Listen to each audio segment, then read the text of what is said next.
Hey guys, today I want to talk about the most common technical error I see in the weight room and implications that it may have on your clients or with your athletes or on the field.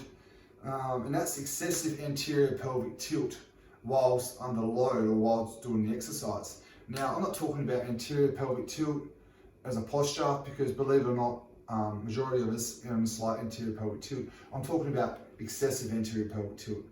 And you're going to see it in a lot of exercises in the weight room. You're going to see it with back squats, with the butt back, chest up through here, puts a lot of strain on the facet joints.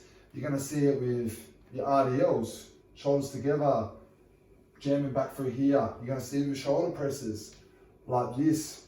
We're going to see it with Nordics, hips flex forward, chest up.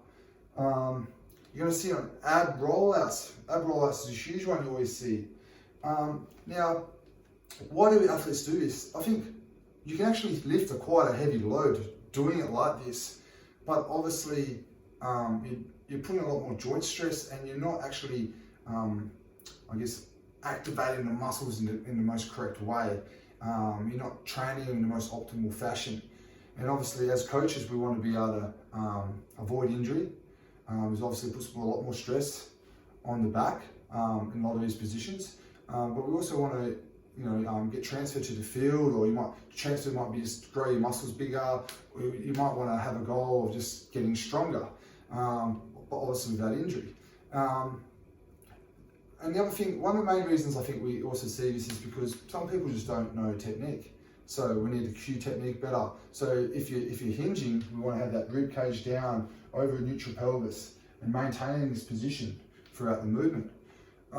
Some people just have no lumbar pelvic control. So there's implications that we can do there. And some of this just gives shitty cues. For years I was doing chest up, chest up, chest up, okay? And that can create that excessive anterior pelvic positioning. So we want to get better cues. We want to work technique better, teach the athlete how to do this properly. Other things that we can probably do is we can do some posterior tilt work, things like hip thrusts and glute thrusts and things like that, where we're going to posterior tilt. We can also do things like the plank I showed the other day in a video with some slight posterior tilt, getting some strength through there. We can do things like strengthening up through your hip flexors to get that control. Anterior core strength exercises as well. Also like dead bugs with neutral pelvis, and teaching this motor control in a easier fashion before we go into big key compound movements. But I would also like to say that a lot of these athletes I find that lose this lumbar pelvic positioning on a field when they're running and they get tired. This is the position, the default position. They just jam themselves. And I'm not saying anterior pelvic tilt for runners, you have to avoid that, because obviously there's a lot of sprinters out there that have this posture. I'm talking about when you get a real Donald Duck ass and you're trying to sprint and you're under fatigue.